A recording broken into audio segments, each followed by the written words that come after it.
Hello আমার প্রিয় পরিবার, good morning to all of you. নতুন এক ব্লগে তোমাদের সকলকে স্বাগত জানাই। কেমন আছো তোমরা? আই হোপ তোমরা সকলে ভালো আছো। আজকে ভিডিওটা পুরোটা দেখার অনুরোধ রইল সকলকে। হ্যালো মাসিমণি পিসিমণিরা, গুড মর্নিং। তোমরা সবাই কেমন আছো? আমার সোফিয়ার কিন্তু ঠান্ডা লেগেছে, গাটা কিন্তু খুব গরম। আর হচ্ছে গুড মর্নিং করে দাও মাসিমণি পিসিমণিদের, গুড মর্নিং করে দেবে না? Good morning মাসিমণি পিসিমণিরা। আর দেখো সোফিয়া একটু কাঁদু কাঁদু করছে, এই দেখো দুষ্টুমি করছে, এই দেখো এই দেখো দুষ্টু করছে, দেখো দুষ্টু করছে, হ্যাঁ হ্যাঁ এই দেখো দুষ্টু করছে। তাড়ি দাও তোমার, তাড়ি দাও তোমার, তাড়ি দাও মাসিমণিরা, দেখবে তুমি কত কি শিখে গেছো।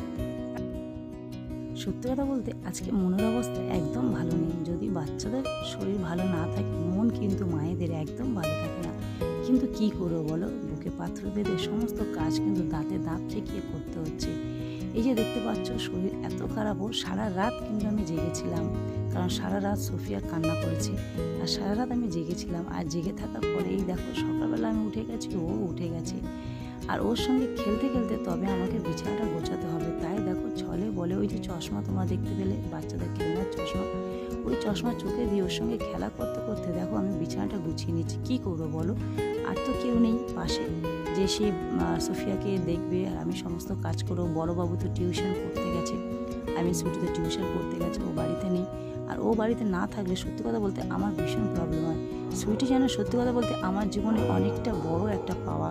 সুইটি এতটাই হেল্প করে সমস্ত দিক থেকে, আমি খুব খুশি সুইটির মতো মেয়ে পেয়েছি। আর এই যে আমার আরও একটা মেয়ে পেয়েছি। সত্যি কথা বলতে অনেকে রাগ করে যে মেয়ে হয়েছে মেয়ে হয়েছে, আমি কিন্তু খুব খুশি যে উপরওয়ালা আমাকে দুটো মেয়ে দিয়েছে। আমি খুব খুশি, আর তার কাছে আমি চিরকৃতজ্ঞ যে আমার মেয়ে হয়েছে। আর সবার একটা এক্সপেকটেশান থাকে যে ছেলে আছে মেয়ে হোক, মেয়ে আছে ছেলে হোক, বাট আমার মেয়ে হয়েছে, আমি খুব খুশি। আজকেই যাবো এত রাতে যখন আমি এডিট করছি, এখন কটা বাজে তোমরা কি জানো? এখন কিন্তু বাজে 1:45 বাজে। এই 1:45টায় সোফিয়া ঘুমাচ্ছে, সুইটি ঘুমাচ্ছে, তোমাদের দাদাও ঘুমাচ্ছে, আর আমি কিন্তু এডিট করছি। আশেপাশে যেভাবে কুকুরগুলো ডাকছে তোমরা নিশ্চয়ই বুঝতে পারছো যেটা কিন্তু মাঝরাতের ঘটনা, কারণ মাঝরাতে কুকুরগুলো কিন্তু ঠিক এমনই ডাকে। আর এই দেখো এডিট করতে করতে তোমরা দেখতে পাচ্ছ, তোমরা শুনতে পাচ্ছ চারিদিকে কিন্তু কুকুর ডাকছে। তো যাক, তোমাদের সঙ্গে কথা বলতে বলতে আর সোফিয়ার সঙ্গে খেলতে খেলতে সোফিয়াকে কোলে নিয়ে আমি বিছানাটা গুছিয়ে নিয়েছি। বেশ কিছুটা বাকি আছে, তাই ওকে দেখো কোলে নিয়ে আমি গুছিয়ে নেব। আর সোফিয়ার শরীর এত খারাপ জানো তো, এত ঠান্ডা লেগেছে যে কোনো মতেই সোফিয়া সুস্থই হচ্ছে না। এই বাড়িতে যেদিন থেকে আসলাম সেদিন থেকে একের পর এক লেগে আছে। তো চলো বিছানাটা গুছিয়ে নিয়েছি, আর এবারে ভাবছি কি বলতো, চালটা ধুয়ে দেবো। কেন জানো তো, তোমাদের দাদা অনেক সকালবেলা কাজে বেরিয়ে যায়, তোমরা সবাই জানো। আর সকালবেলা ঘুম থেকে উঠে বিছানা এলোমেলো হয়ে থাকলে কার না মাথা গরম হয়, আমার তো ভীষণ মাথা গরম হয়ে যায়। তাই দেখো আগে আমি বিছানাটা গুছিয়ে নিয়েছি। তবে সব ক্ষেত্রে নয়, অনেক ক্ষেত্রে সোফিয়া ঘুমিয়ে থাকে, তখন তো আর বিছানা গোছার সম্ভব হয় না। তো সেই ক্ষেত্রে দেখো সোফিয়া যখন উঠে যায় তখনই কিন্তু আমি বিছানাটা গুছিয়ে নিই। তো যাক, বিছানা গোছানো হয়ে গেছে, সোফিয়াকে ওই যে নিচে মাদুর পেতে বসিয়ে দিয়েছি। দিয়ে দেখো এদিকে আমি চালটা ধুয়ে দিচ্ছি, কারণ ভাত হবে। আর সেই ভাত কিন্তু তোমাদের দাদা খেয়ে যাবে, প্লাস নিয়েও যাবে। আর দেরি হয়ে গেলে কিন্তু তোমার দাদা তো খাবেই না, প্লাস নিয়েও যাবে না। তো ভাবো, একটা ছোট্ট বাচ্চা নিয়ে সংসারের সমস্ত কাজ করে আবার টাইমে টাইমে রান্না করে কতটা টাফ বলো তো। কিন্তু কিছু করা নেই, জীবনটাই এমন। ঠিক একটা গাড়ির চাকার মতন, একটা গাড়ির চাকা যেভাবে সামনে যায়, আমি বিশ্বাস করি তাকে কিন্তু পিছনে আসতে হবে। আজকে হয়তো অভাব অনটন আমার জীবনে একেবারে গ্রাস করে নিয়েছে, কিন্তু বিশ্বাস আছে জানো তো যে আগামী দিন আমার জীবনে ভালো দিন আসবে, আর সেই অপেক্ষায় আছে। তো যাক, তোমাদের সঙ্গে কথা বলতে বলতে দেখো বাসন তো প্রায় ধোয়া হয়ে গেল। বাসন বলতে ওই যে হাঁড়িটা রান্না করবো ওটা আগে ধুয়ে নিয়েছি। আর এই যে ওভেনটা, বাসি ওভেনে রান্না করতে বা বাসি বিছানায় কোনো কাজ করতে আমার একদম ভালো লাগে না। আর তাই দেখো আমি একেবারে বিছানা গুছিয়ে চাল ধুয়ে এই যে ওভেনটা ভালো করে পরিষ্কার করে নিলাম। চলো এবারে আমি চালটা ধুয়ে দিই। চাল তো ধোয়া হয়ে গেছে, ভাতটা আগে বসিয়ে দিই, কারণ ওদিকে আবার সোফিয়া কান্না করছে, সোফিয়াকে নিতে হবে। আর তাই দেখো আমি এদিকে ওভেনটা ভালো করে মুছে নিয়ে আর এই যে ভাতটা বসিয়ে দেবো। ভাতটা বসিয়ে দেওয়ার সঙ্গে সঙ্গে দেখো আবার রুমের মধ্যে চলে এলাম। আর ওই যে আলনাটা দেখো পুরো আফ্রিকার জঙ্গল মতন হয়ে আছে। সত্যি কথা বলতে গুছাতে গুছাতে আমি যেন টায়ার্ড হয়ে গিয়েছি। আর কাছাকাছি বলতে আজকে বেশ এই কটা হয়েছে, তোমরা দেখতেই পাচ্ছ। এই যে কাচাকুচি করতে হবে। আর ওদিকে দেখো বাসন থালা প্রচুর হয়েছে, কিন্তু এভাবে একটা একটা করে মেজে নেবো, একসাথে মাজার সত্যি কথা সময় হবে না। আর ভাবলাম দেখো এই যে জামা প্যান্টগুলো তোমরা দেখতে পাচ্ছ, এগুলো কিন্তু রেগুলার কাচা, আর রেগুলার কাচার মধ্যে ময়লা কিন্তু হয় না। তো যাক, এদের অল্প একটু সার্ফ দিয়ে আমি আগে সমস্ত জামা প্যান্ট ভিজিয়ে দেবো। তবে এর মধ্যে বলে রাখি তোমাদের, এর মধ্যে কিন্তু এমন কোনো জামা নেই যে জামাতে রং ওঠে। আর সেই জন্য দেখো সমস্ত জামা প্যান্ট যা নোংরা হয়েছিল সব কিন্তু গামলার মধ্যে দিয়ে সার্ফ দিয়ে আমি ভিজিয়ে রেখে দিয়েছি। এদিকে দেখো ঘরটাও ঝাঁট দিয়ে নেবো একই সাথে, তাই দেখো আমি ঘরটা ঝাঁট দিচ্ছি। আর সত্যি কথা বলতে এই রাতে এডিট করতে আর এই যে কুকুরের ডাক শুনে বুকটা কেমন ভয় পেয়ে গেল, কিন্তু ভয় পাওয়ার কোনো কারণ নেই, কারণ আমি আমার নিজস্ব বাড়িতে বসে আছি। জানি না কেন মাঝরাতে কুকুরগুলো এমন করে চেঁচায়, উফ যেন কি না কি হয়ে গেছে, আমি তো ভীষণ ভয় পাই। তো যাক, তোমাদের সঙ্গে কথা বলতে বলতে এই দেখো আমার ঝাড় দেওয়া হয়ে গেছে। চলো এবারে তরকারি করে নিই। এই যে তোমার দেখতে পেলে সোয়াবিনটা কিন্তু গরম জলে ভেজাতে দিয়েছি, এবারে কেটে নেবো আলু।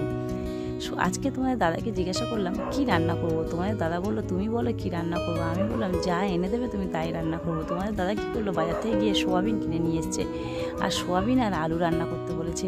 আর তাই দেখো আমি খুব তাড়াহুড়ো করছি, কারণ কি তোমাদের দাদা খেয়ে যাবে আবার নিয়ে যাবে, তবে দোকান খুলবে। কতটা চাপ বলো তো, কোলে ছোটো বাচ্চা থাকা, তারপরে সংসারের সমস্ত কাজ একা হাতে করা।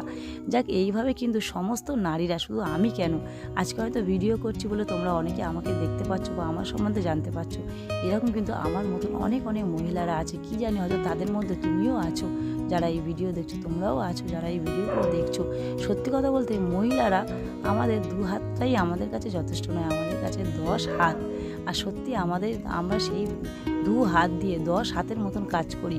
আর তাই কিন্তু আমরা মহিলা হওয়ার ক্ষমতা কিন্তু আল্লাহ পাক আমাদের সকলকে দিয়েছেন। আর সকলকে কিন্তু এরকম পরিশ্রম করতে সুযোগ দেয়নি। হয়তো অনেকে এত পরিশ্রম করে না, কারণ তাদের কাজের লোক আছে বা তাদের আরও অনেকে আছে সহযোগিতা করার, কিন্তু আমাদের তো কেউ নেই। তাই কিন্তু আমাদের কষ্ট অনেকটা বেশি, কিন্তু কিছু করার নেই, সময়ের সাথে সাথে আস্তে আস্তে সব ঠিক হয়ে যাবে। আর এদিকে দেখো এই যে সোয়াবিনটা রান্না করবো, সোয়াবিন রান্না করার জন্য দেখো তোমাদের দাদা কী করেছে, টমেটো নিয়ে এসছে, পেঁয়াজ কুচে নিয়েছে, আর রসুনটার অবস্থা দেখো। এইটুকুই রসুনে কি হয় বলো। তোমাদের দাদাকে বললাম যে এই অল্প রসুন আছে কী করে হবে, তোমাদের দাদা বললো জানি না, অত শত কথা, যা আছে তাই রান্না করতে হবে। তো আমি তো আর কোনো কথা বললাম না, আমি ওই যে রসুন কাটতে বসে গেছি। সত্যি কথা বলতে আমাদের নারীদের হাল ঠিক এমনটাই, জানো তো, যদি হাতে টাকা পয়সা না থাকে সারাক্ষণ যেন ভিক্ষা চাইতে হয়, 10 টাকা দাও 5 টাকা দাও, কী যেন একটা ব্যাপার। সত্যি কথা বলতে আমার তো এই বিষয়টা একদম ভালো লাগে না। যখন আমি সত্যি কথা কাজের মধ্যে ছিলাম, তখনই আমি কোনোদিন তোমাদের দাদার কাছে 10 টাকা চাইনি। কেন বলো তো, তখন আমার হাতে যথেষ্ট টাকা ছিল। আজকে তো আমি কাজ করি না, জাস্ট ঘরে থাকি, আর তাই তোমাদের দাদার কাছে আমার হাত পাততে হয়, খুবই খারাপ লাগে। কিন্তু কিছু করার নেই, সমস্ত নারীদের আমার মনে হয় নিজে একটা অবলম্বন থাকাটা খুবই বেটার। তার ফলে কি হয়, স্বামী হয়তো অনেকে টাকা পয়সা দেয়, কিন্তু নিজের কিছু থাকলে সেটা অনেকটা আনন্দময় হয়ে ওঠে। যাক, সেই সুযোগটা আমার আর নেই, আমি অনেকটা উপভোগ করেছি, তাই এখন হয়তো এই কষ্টটা আমার জীবনে এসছে। তো চলো, আদা রসুন বাটা হয়ে গেছে, ভাতও প্রায় হয়ে গেছে, ভাতের ফ্যানটা আমি ঝেড়ে নেব।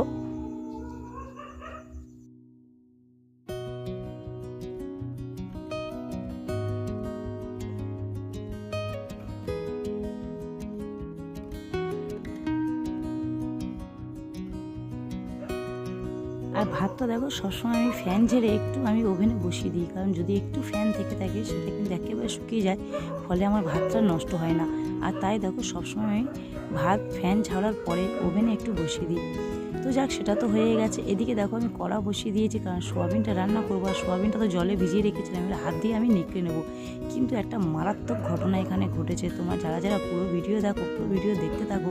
এই যে সোয়াবিনটা তোমরা দেখতে পাচ্ছ, এই যে দেখতে পাচ্ছ, সোয়াবিনের মধ্যে কিন্তু ছোটো ছোটো পোকা প্রচুর পাওয়া গেছে।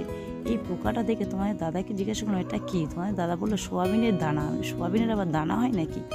তারপর আমি সেটা ভালো করে খুঁটে দেখলাম যে সত্যি সোয়াবিনে পোকা হয়েছে। আমার রান্না তো 12টা বেজে গেছে।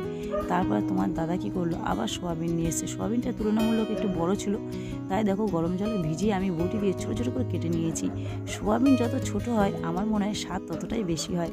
আর বড় সোয়াবিন হলে আমি কেটে ছোটো ছোটো করে নিয়েই রান্না করি, কারণ ওটা আমার ভালো লাগে। আর তাই দেখো আমি গরম জলে ভিজিয়ে রেখেছিলাম, দিয়ে যত সোয়াবিন নিয়ে এসেছিলাম সেগুলো আমি বটি দিয়ে টুকরো টুকরো করে কেটে নিলাম। এই যে সোয়াবিনের পোকা, এই আজ থেকে প্রায় 5-6 মাস আগে ওই একই দোকান থেকে আমি সোয়াবিন নিয়েছিলাম, তখন আমি থাকতাম বাপের বাড়িতে। আর সেই সোয়াবিনটা যখন মা রান্না করেছিল ঠিক এরকম পোকা হয়েছিল।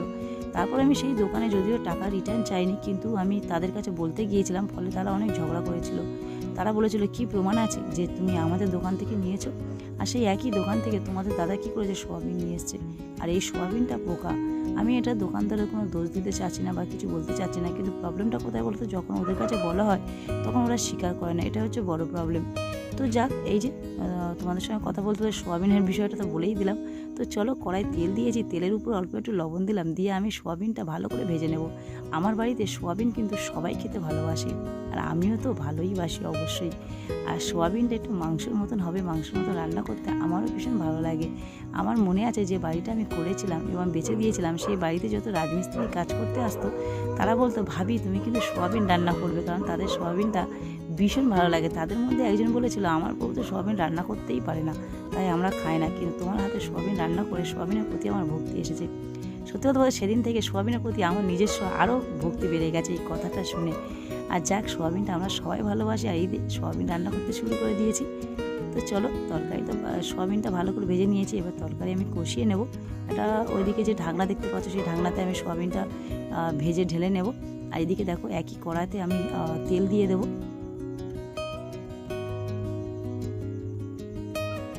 তেলে দেখো একটু এলাচ, লবঙ্গ আর দারচিনি দিয়ে দেবো, একটু জিরে দিয়ে দেবো, দিয়ে তারপরে দেখো ওটা একটু হালকা একটু নেড়ে তারপরে আমি পেঁয়াজ কুচি দিয়ে দেবো, কাঁচা লঙ্কা কুচি দেবো, দিয়ে আমি এইভাবে রান্না করি সোয়াবিনটা। আর সোয়াবিনটা সত্যি ভীষণ ভালো লাগে, ভীষণ টেস্টিও হয়।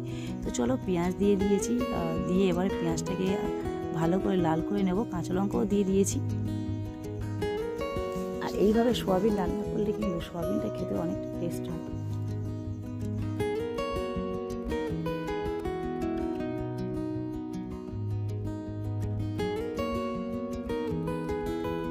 মেয়েদের জীবনটা অনেকটা কষ্টের জীবন।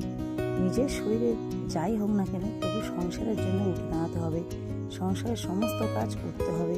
নিজে যদি সারা রাত না ঘুমিয়ে থাকি তাতে কোনো যায় আসে না, তবুও সকাল হলে উঠতে হবে, উঠে সমস্ত কাজ সারতে হবে।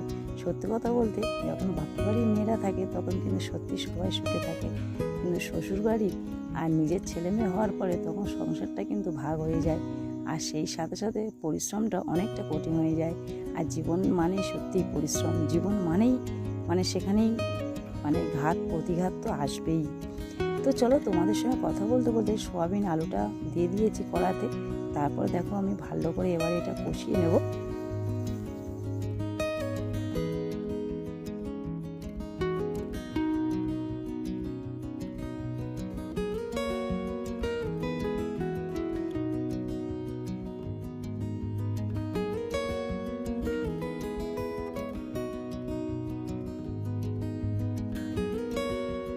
আজকের একটা বিষয় আমার খুব খারাপ লাগলো, কি জানো তো, কেউ একজন আমাকে ফোন করে বললো, তুমি তো পর হয়ে গেছো, আমাদের খবর নাও না, ফোন করো না, আমরা মরে গেছি কি বেঁচে আছি সেটা তুমি খবর নাও না।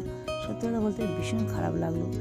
সে তো জীবনেই আমাদের খবর নেয় না, আমরা কেমন আছি খবর নেয় না, হঠাৎ সে ফোন করে এই কথাটা বললো। মানুষ তো এমন একটা জায়গায় পৌঁছে গেছে, মানুষ মানুষকে আঘাত দিতেই ব্যস্ত, কিন্তু এই আঘাতটা তার জীবনে যে কতটা কষ্ট আসবে সেটা কিন্তু তারা ভাবে না। তারা এটা ভাবে না যে মানুষের জীবটা কতটাই ক্ষতিকারক, এই জীব মানুষকে কতটা আঘাত দিতে পারে। এই যে কথাটা বলার জন্যই কি তাহলে সে ফোন করলো, জানি না, কিন্তু আমার খুব খারাপ লেগেছে। কেন বলো তো, ওই যে ফোন করা বা খবর নেওয়া, এটা হচ্ছে ভালোবাসা। যদি তুমি আমাকে ভালোবাসা দাও, অবশ্যই আমি তোমাকে ভালোবাসা দেবো, কিন্তু তুমি যদি আমাকে ভালোবাসা না দাও, ভালোবাসার জায়গায় যদি সবসময় তুমি আমার সঙ্গে কটু ব্যবহার করো, তাহলে কি আমি তোমাকে ভালোবাসা দেবো? ব্যাপারটা হচ্ছে এই জায়গায়।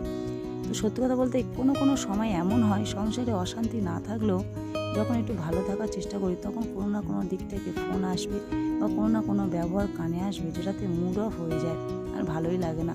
তো চলো, তোমাদের সঙ্গে কথা বলতে বলতে এই যে আমার তরকারি হয়ে গেছে। আর আজকে দেখো, এই যে খেতে বসতে বসে দেখলাম আব্বা চলে এসছে। আব্বা এসছে একটা বড় মাটির হাঁড়ি দিতে এসছে, আর সেই মাটির হাঁড়িটায় আজকে কিন্তু আমি রান্না করার জন্যেই আব্বা দিয়ে গেছে।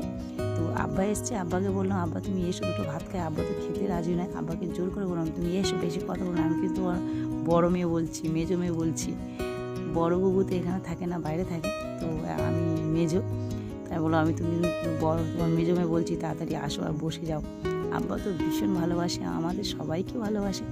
আব্বা এসে গেল, বসে গেল, আর তোমাদের দাদা ওই খেতে বসে গেছে। আর আব্বা বসে বসে এটা এই ওটা ওই সেটা বলছে। আব্বা আবার আমার পালং শাকের যে দানাগুলো দেখলে এনে দিয়েছে, ধনে পাতা দানা এনে দিয়েছে।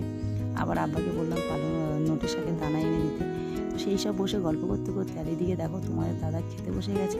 আর আমি এই যে তোমাদের দাদার টিফিনটা রেডি করে দিচ্ছি। ওই যে ছোটো টিফিন বক্সটা দেখতে পাচ্ছ, তো তরকারি দিল। প্রথমে যে টিফিন বক্সটা ঢেলেছিলাম তরকারিটা, টিফিন বক্সটা ফাটা ছিল, বুঝতেই পারিনি। তারপরে দেখো আবার অন্য একটা টিফিন বক্সে দিয়ে দিলাম। আর এই যে অল্প করে ভাত দিলাম।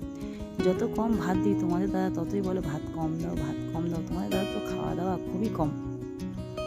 তো যাক, এই যে বসিয়ে দিয়েছি। ওই যে একই টিফিন বক্সের মধ্যে দুটো তরকারি চলে গেল, ভাতও চলে গেল, অনেকটা সুবিধা হলো। তোমাদের দাদার ক্যারি করতে অনেকটা সুবিধা হবে। তো চলো, তোমাদের দাদার টিফিন বক্স গুছিয়ে দিলাম। তোমাদের দাদা খেতে বসেছে, আব্বাও খেতে বসেছে। তোমাদের দাদা চলে যাওয়ার পরে আজকে অনেক বড় কাজ আছে, সেই কাজ কিন্তু অবশ্যই তোমাদের দেখাবো। এদিকে দেখো ওই যে একটা কাগজ পড়েছিল, কাগজটা একটু পড়ে নিলাম, নিয়ে যে আব্বার সঙ্গে একটু কথা বলছি, আব্বার সঙ্গে কয়েকটা গল্প করছি। সামনে বিয়ে বাড়ি আছে, সেই সব নিয়ে যে আব্বার সাথে গল্প করছি, আলোচনা করছি। আর তোমাদের দাদা তো খেয়েই মাত্র বেরিয়ে যাবে, যে তোমাদের দাদা খাওয়া হয়ে গেছে। আমি আর আব্বা এদিকে বসে আলোচনা করছি। তারপর তোমাদের দাদা চলে গেল, আব্বাও চলে গেল, আমিও সমস্ত কাজ গুছিয়ে গেছে। এই যে এদিকে দেখতে পাচ্ছ, ওদিকে তোমার দেখছো ধনেপাতা চারা দিয়েছি আর পালং শাক দিয়েছি, কিন্তু এইদিকে জায়গাটা পড়েছিল তোমরা এর আগে দেখেছো প্লাস্টিক দিয়ে পুরো ঢাকা ছিল। কেন বলো তো? বর্ষাকালে এই জায়গাটা পুরো একদম ডেবে গিয়েছে। দেখো যত মাটি দিয়েছি, মাটিটা ভালো করে দুর্মুষ করা হয়নি, যার জন্য দেখো জায়গাটা পুরো ডেবে গিয়েছিল। আর ভাবলাম ওদিকে তো চাষ হচ্ছে, এদিকেরটা কেন পড়ে থাকবে। তাই দেখো নিজে কোদাল ধরে ওই যে কোপাতে শুরু করে দিয়েছি, জায়গাটাকে একটু সমান করে উঁচু নিচু হয়ে আছে। কারণ কিছু কিছু জায়গা যেখানে জল বেশি পেয়েছে সেই জায়গাগুলো একটু ডেবে গেছে, মাটিটা বসে গেছে। আর এই যে তোমাদের দাদা চলে গিয়ে আবার ফিরে এলো, ফোনটা নিয়ে যেতে ভুলে গিয়েছিল, ফোনটা নিয়ে গেল, সঙ্গে দেখে গেল আমি কি করছি। আব্বা যখন খাচ্ছিল, আব্বাকে বললাম একটু নোটের শাকে দানা দিয়ে দিতে। আব্বা বললো ঠিক আছে, উনি হাটে যাবেন, গিয়ে কিনে আনবেন। আর এই জায়গাটা দেখো আমি চাষবাস করবো, ওদিকে তো চাষবাস হচ্ছেই, তোমরা কিন্তু পুরো ভিডিও দেখবে যে ওদিকে চাষবাসটা কেমন হচ্ছে। আর তার আগে বলি, অনেক আপুরা আছো যারা কিন্তু আমার ভিডিওটা দেখছো, আর ভিডিওটা দেখে তোমাদের এতই ভালো লাগছে, তোমরা কিন্তু লাইক করতে ভুলে যাচ্ছ। তারপর তোমরা পুরো ভিডিওটা দেখে তোমরা স্কিপ করে চলে যাচ্ছ। প্লিজ যারা যারা ভুলে গেছো এই মুহূর্তে একটুখানি লাইক করে দাও, কারণ তোমরা লাইক করলে আমি কিন্তু অনেক মোটিভেট হই, আর ভিডিও করতে কিন্তু অনেকটা ভালো লাগে। তো অনেক অনেক ধন্যবাদ তোমরা যারা যারা আমার পাশে আছো, ভালোবাসা দিচ্ছ, স্পেশাল থ্যাংক ইউ। যারা যারা কমেন্ট করছো, সত্যি কথা বলতে এত কষ্ট, এত পরিশ্রমের পরে ভিডিও করতে কিন্তু কোনো কষ্ট হয় না। কেন বলো তো? কারণ তোমাদের মিষ্টি মিষ্টি কমেন্টগুলো আমার অনেক অনেক ভালো লাগে। এই দেখো আগের চাষটা দেখো কেমন সুন্দর ধনেপাতা পালং শাক গাছ হয়েছে।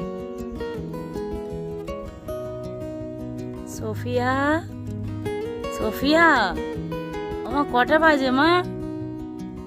তো দেখো, হ্যাঁ মাসিমণি পিসিমণিদের কি বলবে, তোমার শরীর খারাপ করেছে?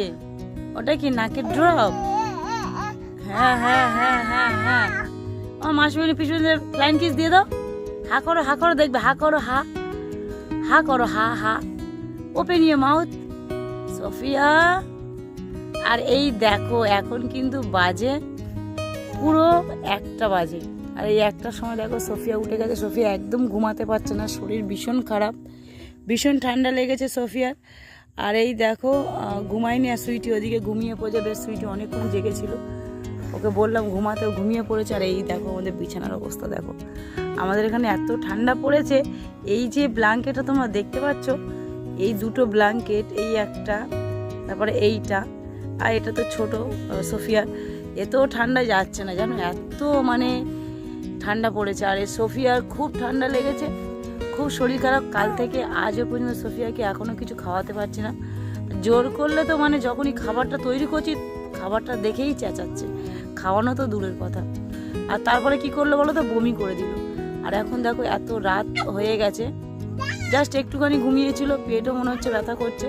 তারপরে সেখান থেকে ও জেগে আছে। এখন 1টা বাজে, চারিদিকে দেখো একদম নিস্তব্ধ হয়ে আছে, সবাই ঘুমাচ্ছে। আর সেখানে দেখো আমি আর সোফিয়া জেগে আছি।